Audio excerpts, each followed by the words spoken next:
Lectura del Santo Evangelio según San Marcos, capítulo 12, versículos del 35 al 37. En aquel tiempo, mientras enseñaba en el templo, Jesús preguntó: ¿Cómo dicen los escribas que el Mesías es hijo de David? El mismo David, movido por el Espíritu Santo, dice: Dijo el Señor a mi Señor: Siéntate a mi derecha y haré de tus enemigos estrado de tus pies. Si el mismo David lo llama Señor, ¿cómo puede ser hijo suyo? Una muchedumbre numerosa lo escuchaba a gusto. Palabra del Señor. Gloria a ti, Señor Jesús. En el Evangelio de hoy, antes que nada, pidamos la gracia de escuchar con el corazón el llamado de Dios a través de su palabra. Esta vez ya no le preguntan a Jesús, sino que es Él quien hace la pregunta. Y no lo hace no porque no tenga conocimiento, sino más bien con el fin de enseñarles algo más acerca de la palabra que ya había. Vamos a analizar 3 puntos importantes a partir de lo que hoy Jesús nos quiere decir. Primero, ¿cómo defines a Dios? Segundo, el Señor puede hacer en tu vida más de lo que imaginas. Y tercero, ¿escuchas con gusto a Jesús? Primero, ¿cómo defines a Dios? Los maestros de la ley decían que el Mesías descendería de David. Pero Jesús les menciona lo que David en el Salmo 110, versículo 1 expresaba inspirado por el Espíritu Santo. El Señor dijo a mi Señor: siéntate a mi derecha hasta que yo ponga a tus enemigos debajo de tus pies. Si el Mesías era el hijo de David, ¿por qué David le llamaba Señor? La palabra Señor en la Biblia se usa cuando se va a referir a Dios. Aquí Jesús les está enseñando que el Mesías no es solo descendiente de David, sino que también el Mesías es más que un hombre cualquiera, puesto que si el mismo David le llama Señor, la naturaleza del Mesías es divina, ya que solo a Dios se le llama Señor. Jesús los estaba invitando a creer en coherencia con su palabra y a ver más allá de lo que ya habían visto. Tal vez nosotros aprendimos por tradición sobre Dios y lo tenemos como un concepto afuera, pero aún no lo hemos interiorizado. Algunas personas lo han definido según su acomodo y debido a esto hemos caído en pseudo-religiones como la Nueva Era que quieren definir a un Dios general acomodado al hombre. Cuando empezamos un camino en la fe, a veces nos cuesta renunciar a lo que Dios nos pide y terminamos alejándonos o construyendo en nuestra mente la imagen de un Dios equivocado. Para conocer a Dios debemos acercarnos más a Él a través de la oración, la lectura de su palabra, la Eucaristía. Y si en el camino algo choca con lo que actualmente estamos haciendo, no busquemos alejarnos. Sigamos allí y pidámosle que nos ayude a entender y a preparar nuestra vida para vivir su voluntad. Si actualmente hay algo que nos cuesta cambiar, pidamos la acción de su Espíritu en nuestra vida. Recordemos que Él dice: pedid y se os dará, buscad y hallaréis. Luciana es una joven de 15 años criada en un contexto católico. Su familia le hablaba mucho sobre la importancia de la castidad. Sin embargo, tiempo después una amiga le dijo: Dios es una energía, está en todo, incluyendo el sexo. ¿Por qué se va a enojar Él si tú amas a tus amigos? Con esto la estaba persuadiendo de que el sexo libertino es una forma de amor. Le decía: ese Dios que nos vende la religión es un Dios malo. Luciana se dejó convencer y empezó a tener encuentros sexuales con sus amigos. Y poco a poco le fue abriendo las puertas en su vida a las relaciones homosexuales, el feminismo y las drogas. Su familia trataba de llegar a ella y ofrecían misas, rosarios, las oraciones no paraban. 10 años después de una vida de desenfreno, Luciana se sentía vacía, se sentía seca y que algo faltaba. Un día, la misericordia de Dios, a través de las incansables oraciones de su familia, llegaron a su vida y ella sintió una voz en su mente que le dijo: lo que necesitas es Dios. Empieza a buscar. Dios la llama a la castidad. Y es allí donde Luciana le encuentra sentido y plenitud a su vida. 4 años después de vivir buscando a Dios y siendo fiel a Él, rompiendo toda vida de pecado, encuentra a su esposo. Su amiga le vendió un Dios a su acomodo y creer esto no le ayudó a Luciana. Fue cuando ella decidió seguir a Dios como Él se lo pedía. Fue cuando ella no lo definió a su antojo, sino que buscó ver lo que el Señor en realidad es y pedía de ella. Fue en ese momento en el cual encontró plenitud.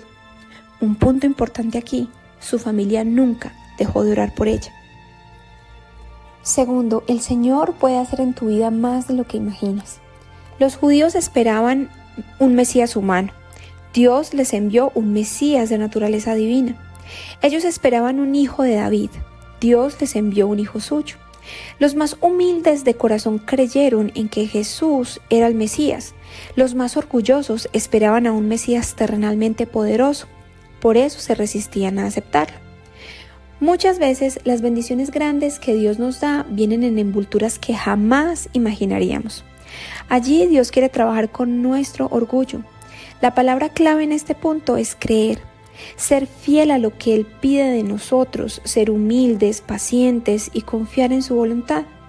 En estos días escuché una oración preciosa que decía: dame la gracia, Señor, de abrazar la enfermedad con la misma fuerza con la que abrazo la salud.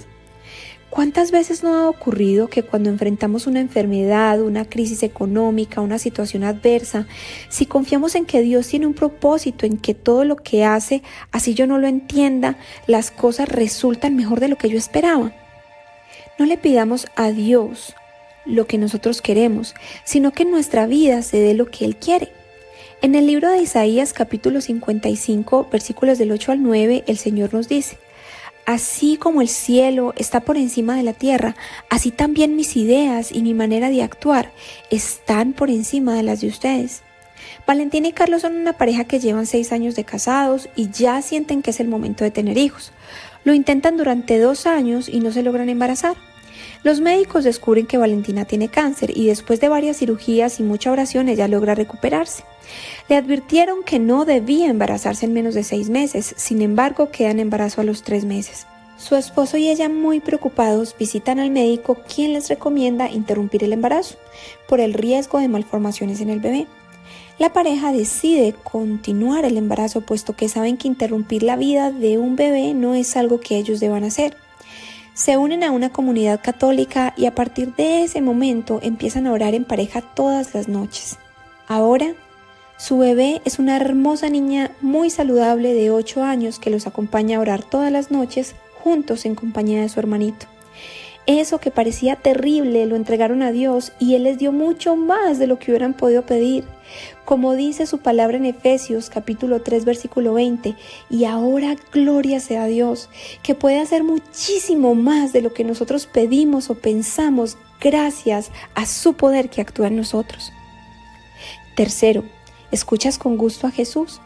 Dice en la última parte del Evangelio de hoy: la gente que era mucha escuchaba con gusto a Jesús. Posiblemente si nuestra relación con el Señor es desde la tradición y no desde el amor, leer la Biblia o asistir a la Eucaristía se hace pesado y tedioso. Muchas veces las dificultades son valiosas porque preparan nuestro corazón para que Jesús pueda entrar. Pero no tenemos que esperar una dificultad necesariamente.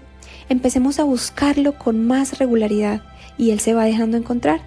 Su palabra en Jeremías capítulo 29 versículos 12 y 13 dice: entonces ustedes me invocarán y vendrán a mí en oración y yo los escucharé. Me buscarán y me encontrarán porque me buscarán de todo corazón. Si nos arde el corazón con esta palabra, así como a los discípulos de Maús cuando se lo encontraron por el camino después de que Jesús resucitó, quiere decir que está dejando que le encontremos. Gustavo era un padre que había quedado solo con sus 2 hijos pequeños. Su esposa se había ido con otra persona, dejándole a él la responsabilidad de sus 2 pequeños. Pero en esos momentos de crisis decidió entregarse más a Dios. En las noches, después de que acostaba a los niños y trataba de explicarles por qué mamá se había ido, se encerraba en un cuarto solo a hablar con Dios y a llorar. No entendía por qué le había pasado esto a él. Él no dejó de asistir a la Eucaristía y un amigo le recomendó empezar a leer la Biblia. Pero él no sabía cómo ni a qué horas con todo lo que tenía que hacer con sus pequeños. Su amigo, con el que asistían juntos a una comunidad católica, le recomendó empezar con el libro de Juan. Y allí empezó el primer amor con el Señor. Quería conocerle más y empezó a sentir paz en medio del dolor. Meses después, Jesús lo lleva a perdonar independientemente su esposa vuelva o no, y ahora no ve su vida sin Jesús y la paz que le ha traído a él y a sus 2 hijos a pesar de las circunstancias. Hoy, haz una oración y pídele al Señor que te enamore más de Él. Oración. Amado Señor, hoy te damos gracias por el regalo de tu palabra. Permite que nos transforme, nos renueve y nos aumente el gusto de escucharte cada día más. Enséñanos a verte como eres en realidad y no a creer en la idea que el mundo quiere vendernos de lo que tú eres. También danos la gracia de pedir y conocer y aceptar tu voluntad en nuestras vidas. Oramos por todas las familias, especialmente aquellas que están enfrentando alguna prueba. Fortalécelos, Padre, y llévalos a conocerte más. También oramos por las comunidades católicas que trabajan con ahínco por las familias. Limpia sus intenciones y renuévalos, Señor, para que reflejen tu luz en la labor tan importante que hacen. Te lo pedimos en el nombre de Jesús, por el Inmaculado Corazón de María y por el Espíritu Santo que actúa en nosotros. Amén.